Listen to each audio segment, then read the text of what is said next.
অনেকে মনে করে ছোট ছোট জঙ্গলে নাকি বাঘ থাকে না। আমরা ছোট ছোট উলামারাই আমরাও যে কিরকম আছি এটাও আমাদেরকে দেখাবার দরকার আছে না নাই?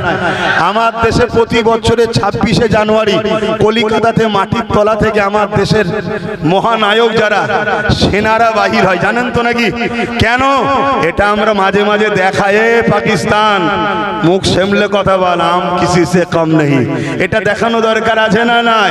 তাহলে দেশের মধ্যে যারা আবার বিভাজন করছে, গাদ্দার আছে, তাদেরকেও দেখাবার জন্য ব্যারিকেডে যাওয়া দরকার আছে না নাই? এই ব্যারিকেড ডাকলে দুটো লাভ হবে। একটা হলো পাড়ার ছদ্মবেশী মুসলিম সুরাতে মুনাফিকগুলোকে চেনা যাবে, কে রোকে দেখা দরকার আছে। দ্বিতীয় নম্বর কি লাভ হবে? আমাদের সংবিধানের 25 নম্বর আর্টিকেলে আছে মানুষ তার নিজের ধর্ম করবে, নিজের ধর্মের প্রচার করবে, নিজের ধর্মকে পিয়ার করবে, কারো বাধা দিবার অধিকার নেই। তাই ভারতবর্ষে কেউ যদি বলে আমি ন্যাংটো ঠাকাটাই আমার ধর্ম, ওটাকেও বাধা দিবার অধিকার নেই। কেউ যদি বলে আমার অমুক জায়গায় ঘন্টা ঝুলিয়ে দেওয়াটাও ধর্ম, ওতেও বাধা দিবার আমাদের অধিকার। কেউ যদি বলে পাঁচটাই আমার খোদা, ওকেও বাধা দিবার অধিকার। কেউ যদি বলে সূর্য আমার প্রভু, ওকে বাধা দিবার অধিকার। কেন? সবাই নিজ নিজ পছন্দ, ঠিক না বেঠিক গো? কেউ যদি রাত্রিরে শোয় এক খোদা দিয়ে ঘুম থেকে উঠে আর এক খোদা ধরে, এতেও বাধা দিবার অধিকার। কিন্তু আমরা দেখছি হিন্দু ভাই, আদিবাসী ভাই, সাঁওতাল ভাই, দলিত ভাই, মতুয়া ভাই, শিখ ভাই, পাঞ্জাবি ভাই, সব ভাইয়েরা তারা তাদের ধর্ম স্বাধীনভাবেই করছে, কোনো জায়গায় হস্তক্ষেপ নেই। বারবার হস্তক্ষেপ আমার ইসলামের উপরে হচ্ছে। এর কারণটা কি আপনারা একটু বিবেচনা করবেন। তবে আমি মনে করি এর কারণ একটাই, আমাদের হাতে লাঠি নেই। এই পাগলা কুকুর ডাকলে পিটাবার জন্য আমরা তৈরি নেই। আমি ওই লাঠির কথা বলিনি যে লাঠি বুঝার, বুঝতে পেরেছেন তো নাকি? হ্যাঁ, ওই একটাই যে লাঠি সবে হয়েছে আমাদের, বুঝতে পেরেছেন তো নাকি? লাঠি দরকার, তাহলে কি হবে? ঠিক জায়গায় যে ঠুকে দেবে, ঠিক জায়গায় ঠুকলে তাহলে তখন কিন্তু ঠান্ডা হতে বাধ্য হবে। আপনি খেয়াল করে দেখুন না, আমার কথা ভুল নিচ্ছেন না তো আপনারা? আপনি খেয়াল করে দেখুন, এই পাশে বিহারে কিছুদিন পরে ভোট হবে। এটা একটা কথা বলছি, অসুবিধা আছে নাকি? এখন আমাদের মধ্যে ধারণা রাজনীতির কথা হুজুররা বলবে কেন? হুজুররা শুধু পানিতে ফু দেবে। হুজুরদের, মৌলী সাহেবদের, ইমাম সাহেবদের কাজ রাজনীতি করা বলা নয়।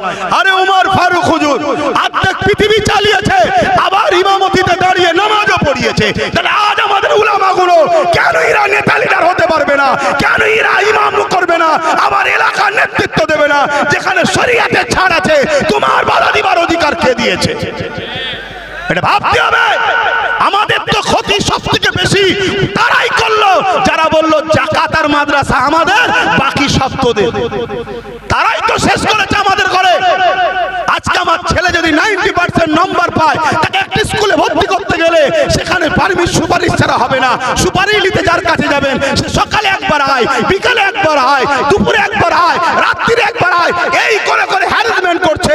আমার পরিবারের কেউ অসুস্থ হলে যদি একটা সার্টিফিকেট লাগে, সই লাগে, এখানে যা, ওখানে যা, এখানে আয়, ওখানে আয়, এই করে করে আমাদেরকে হ্যারাসমেন্ট করতে হচ্ছে। আজকে উলামারা নিচয় বসে আর দুনিয়াদার চোর নেতাগুলো তারা গদিতে বসে। আমরা আর কত নিচু হব? আর কত নিচু হব? যখন আমার ইসলামের উপর আঘাত হয়, সব রাস্তায় নেমে পড়ো, আন্দোলন করতে শুরু করো। ঠিক এইভাবে কেন রাস্তায় নেবে ঐক্যবদ্ধ হয়ে বললে না যে আমরা লিডার তৈরি করব, আমার ইসলামের উপর আঘাত এলে তারা প্রতিরোধ করবে, আমরা ঘরে কাজ করব? এটা ভাবলে না কেন? আজকে বলো, এই পশ্চিম বাংলায় আমরা সাধারণ আলেম মানুষ, তোমরা সাধারণ খেটে খাওয়া মানুষ, যারা বড় বড় ক্ষমতাশালী মানুষ, কই তারা কেউ প্রতিবাদ করছে? তাহলে কাদেরকে তোমরা ক্ষমতায় রাখো? এমন ভাবো আমার কম। একটা ছোট্ট কথা বলতে গিয়ে চলে গেলাম। বিহারে ভোট হচ্ছে, জানেন তো নাকি কদিন পরে? তো এই ভোটেতে সম্ভবত লালু যাদব না কি বলে, তার ছেলেকে জিজ্ঞেস করছে, চাইলাম মোহাম্মদ সাল্লাল্লাহু আলাইহি ওয়াসাল্লাম পুরো দেশে একটা আলোচনা চলছে, এলি আপনার রায় কি? তখন সে উত্তর দিচ্ছে, আমি বিহার নিয়ে পেরেশানি আছি।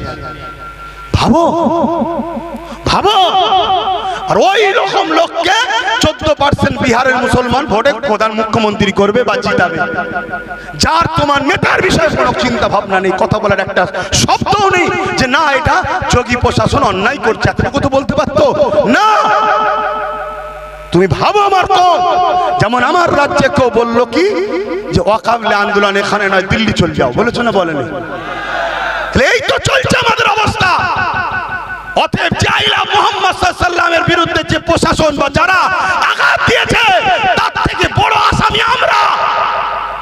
আমরা সারা জীবন একে বাঁচাও একে রোকো, একে বাঁচাও একে রোকো, একে বাঁচাও একে রোকো, একবারও আমরা ভাবলাম না আমরা কবে উঠবো, আমরা কবে দাঁড়াবো, আমার কম কবে দাঁড়াবে, নিজেদের কখন পাওয়ার আসবে, একবারও আমরা ভাবিনি। এই জন্য তো আজকে আমাদের এই দুর্দশা হচ্ছে। মনে রাখবেন, মুফতি যদি ফতোয়া দেয় মুফতি কাটলে মানায়। এখন এখান থেকে উলামারা যদি একটা ফতোয়া দেয় আর আপনারা যদি সাধারণ ছেলে ওই স্কুলেও হয়তো যায়নি, আপনি যদি বলেন ফতোয়াটা ভুল হয়েছে, এটা কি হাস্যকর নয়? একটু সারা দেন না। আমার এই কথাই কি রেগে গেলেন নাকি? মনে কষ্ট হলো? কারা কারা আমার সঙ্গে একমত হাত তুলে দেখান। একমত তো নাকি? ভয় খাচ্ছে? আর কত ভয়কে থাকবে? সব আঘাত দিতে দিতে দিতে দিতে আমাদের জানের থেকে বেশি প্রিয় সেই রসুলের নাম লেখাতে এখন অ্যালার্জি হচ্ছে। এখনো বুঝতে আমাদের বাকি। ওই উত্তরপ্রদেশে এই টাকলা আসার আগে যতগুলো সরকার ছিল সব সেকুলারের নামে, আজকে যখন এত বড় একটা অন্যায় হচ্ছে সেই সেকুলার সরকারের প্রধানগুলো মুসলমানের পাশে কি দাঁড়িয়েছে? আজকে আমরা যাদেরকে সেকুলার মনে করে ছুটছি, কাল একটা দিন আসবে এরাও সব শীতের ঘুম ঘুমাবে, আমরা একা ফেসে যাব। অতএব সময় থাকতে থাকতে নিজের হাতে লাঠি তৈরি করো, বোঝার হয় বোঝো, আর যদি খারাপ লাগে তাহলে আমার কিছু বলার নেই, আমার থেকে দূরে থাকো। আসলে হক কথা বলবো। কি ভাইয়েরা উলামা ভাই অসুবিধা হচ্ছে নাকি? এখন উলামারা বলতেও তো ভয় খাবে, কেন? সামনে ক্যামেরা, সামনে ক্যামেরা।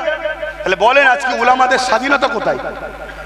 এ মুসলিম যুবক বলো, তোমাদেরকে যারা নামাজ শিখায়, রোজা শিখায়, আল্লাহ চিনায়, নবী চিনায়, দরুদ পড়ায়, তোমাদের জন্য হাত তুলে তুলে দোয়া চায়, সেই উলামাদের নিরাপত্তা কোথায়?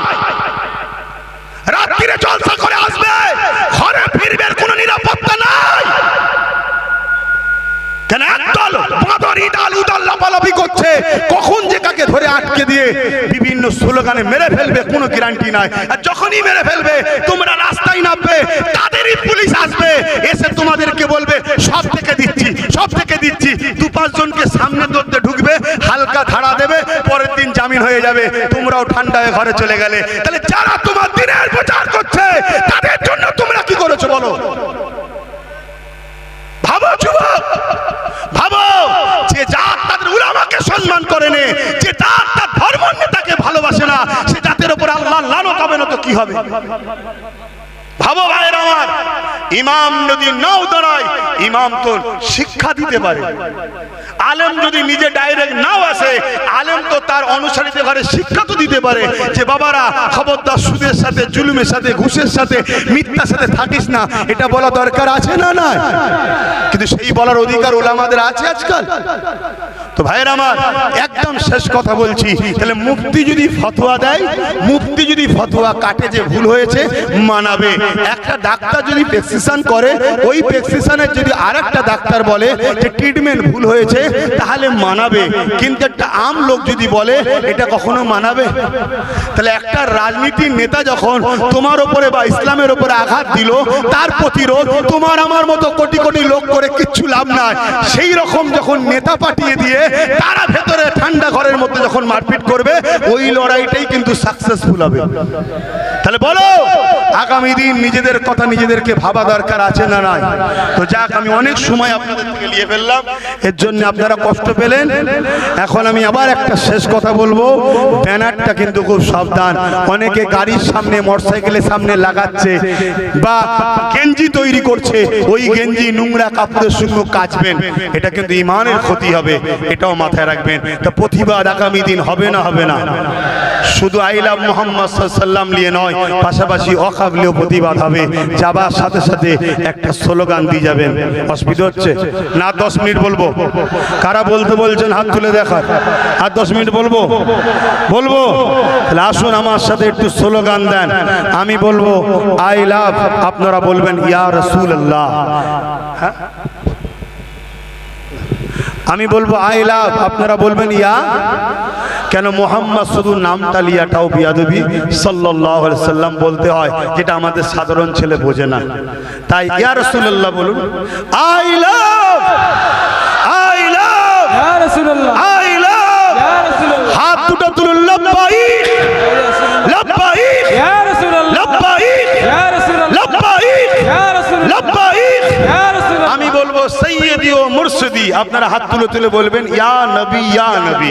আমাদের সরদার, আমাদের মুর্শিদকে হুজুর পাক সাল্লাল্লাহু আলাইহি ওয়াসাল্লাম সাইয়্যিদি ও মুর্শিদি, ইয়া নবী, ইয়া নবী, সাইয়্যিদি ও মুর্শিদি, ইয়া নবী, ইয়া নবী, সাইয়্যিদি ও মুর্শিদি, ইয়া নবী, সাইয়্যিদি ও মুর্শিদি, ইয়া নবী।